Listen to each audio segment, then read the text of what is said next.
Diplomatic sources here in the UK have told me they think Beijing believes it has about 48 hours in which it can act before any international consensus comes together. So that's 48 hours to get across the Taiwan Strait, get onto the land, and to cut off the military and political leadership in Taiwan.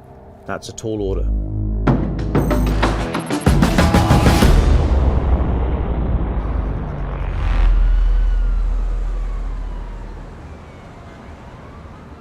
The ripples from the war in Ukraine have spread far and wide. They've even reached the South China Sea, so it's time to talk about Taiwan.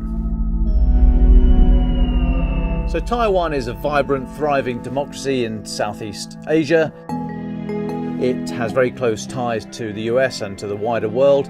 Officially, the Republic of China, created in its modern history in 1949 when the communists took power in mainland China and the government fled to the island. Actually, confusingly, Taiwan is 168 islands, which we'll come back to later. Massive population, about 24 million people. Some of the islands are less than 10 k's off the coast of China. It's a major leading world power when it comes to microprocessors that make everything run, from our mobile phones to our cars to our fridges to everything, basically. Although it's quite a small country, it has a very big international clout.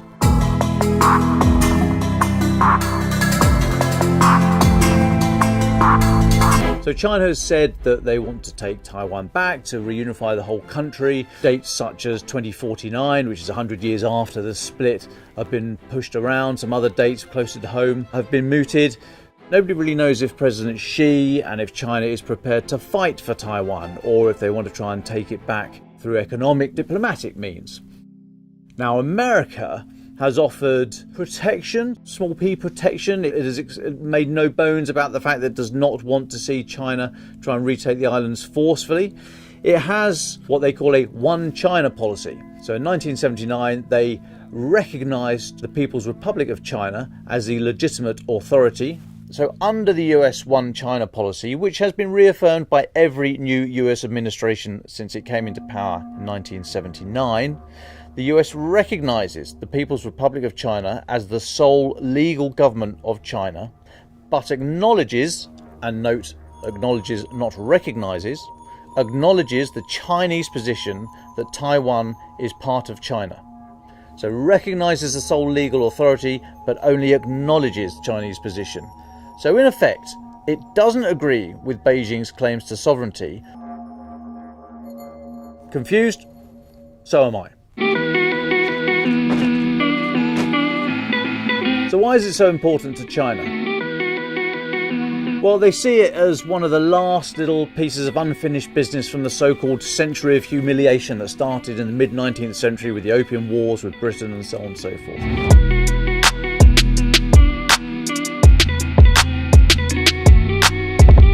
They want Taiwan to be reunified back with the mainland, and it's said that there'd be no Chinese premier would be able to stay in position if they renounced their claim to Taiwan and allowed it to go its own way as an independent state.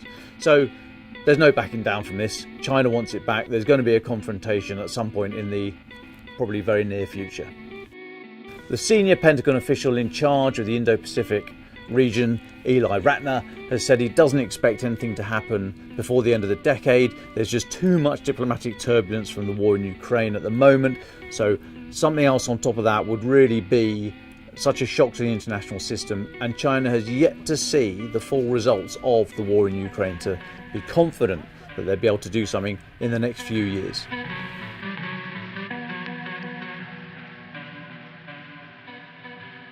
So when can we expect a confrontation? Well, President Xi has made no bones about saying that 2027 is the date that he wants the Chinese army to be ready to take back Taiwan. Now, that doesn't mean that they're going to do something in 2027, but being ready implies that that is a fairly significant milestone. He's on a one-way journey. There's no status quo here. He's not going to allow Taiwan to exist as an independent sovereign state. He's made no bones about the fact that Taiwan is going to come home to China. It's just a question of when, not if. Taiwan's foreign minister said in the last couple of weeks that he sees 2027 as a significant date because that would be the start of Xi Jinping's expected fourth term in power in Beijing. So either he'd be looking to secure his legacy if he's feeling hugely confident in his position, or if he's feeling a bit of domestic heat, and there are some signs of that in China at the moment. If he's feeling that kind of heat, he might want to do something that is very totemic and a great symbol for the public. So retaking Taiwan, in their eyes, would fit that bill. So the Chinese military, it's massive. There's about 2 million men and women under arms. It is expanding at a rapid rate. The Chief of Britain's Defence Staff says that the Chinese Navy is increasing every 4 years the size of the entire Royal Navy. So that's a big old expansion. Same thing's happening in space and cyber and air and land. But the big thing is the Chinese military is untested. It's not fought a war since 1979 when it went to war with Vietnam. It doesn't know how it will react on day one of the shooting match. We don't know if it's a very top-down organisation or if the lower level commanders are able to make decisions for themselves when the shooting match starts. So China would have looked at Ukraine and taken two big lessons. Firstly, size is no guarantee of success. And secondly, that the international support has come together for Ukraine. It may have taken a little bit of time, but it got there eventually. And China would be very wary of that in any situation that were to arise over an invasion of Taiwan. It would be a very tough military operation in and of itself to retake the islands. The main island of Formosa, which has the capital Taipei on it, is about 70 miles across the South China Sea, across the Taiwan Strait. China would have seen how Russia, a country with a border with Ukraine that has good road and rail links, has got into all sorts of problems when it launched the invasion. So an amphibious assault is a very tricky operation. First of all, you've got to get there with US supplied cruise missiles and anti-ship missiles coming at them. They'd have to sink the Taiwanese Navy and submarines so they can get across that strait. And then you arrive on land where there's going to be thousands of people waiting for you, both in the military and mobilized civilians. Taiwan will make itself a porcupine, a small, really sharp, nasty little thing that is just indigestible to China. So how might an invasion look? Well, China is carrying out a number of exercises all the time in the seas and the air around Taiwan. So we could see one of these exercises just go on for weeks at a time, which will exhaust Taiwan because you can't keep your forces at high readiness all the time. So you might find that one of these exercises then morphs into an invasion. There could be some air and missile attacks against coastal defences, radar sites, airfields. We think they would avoid population centres. The aim would be to give Taiwan a bloody nose and push for negotiations. They wouldn't want to kill huge amounts of civilians. But this scenario of a mass air and missile strike has been described as the worst of both worlds because it wouldn't do enough to knock Taiwan out of the fight, but it would give time for an international consensus to come together to challenge what China were doing. So it's unlikely. The most likely scenario would start with a massive cyber attack to paralyse Taiwan's decision-making bodies, both military and political, and then a lightning strike to get across the Taiwan Strait and get onto the island.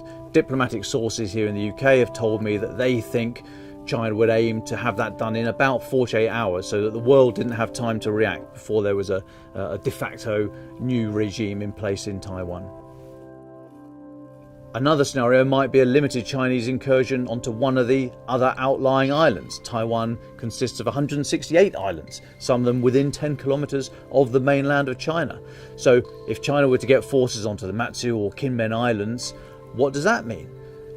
Now, they are covered by US One China policy, so the US would view that as an attack on Taiwan. So do they then step forward and put military resource into the area? If they don't, does that fatally undermine their whole One China policy and their support for Taiwan? But is that too big a gamble for China to take? Now, is the West distracted by Ukraine? Well, evidently it's focused very heavily on Ukraine, but is there enough capacity in the system to also handle another crisis in Southeast Asia? Who knows? But if you were Xi Jinping, would you gamble that there is not? Defence in Depth is a weekly video output by The Telegraph covering the big defence stories. If you'd like a daily fix of content about the war in Ukraine, I'd suggest Ukraine, the latest, the Telegraph's podcast. And since the outbreak of the full-blown invasion in February 2022, the Telegraph has been tracking donations and deliveries of weapons to Ukraine. Our experts have analysed their effectiveness and use on the battlefield and produced an essential guide to the weapons used in Ukraine. For this guide and more on these stories, we've left links in the description below. Please do visit our website for the latest updates, news and analysis, or failing that, you could read the paper.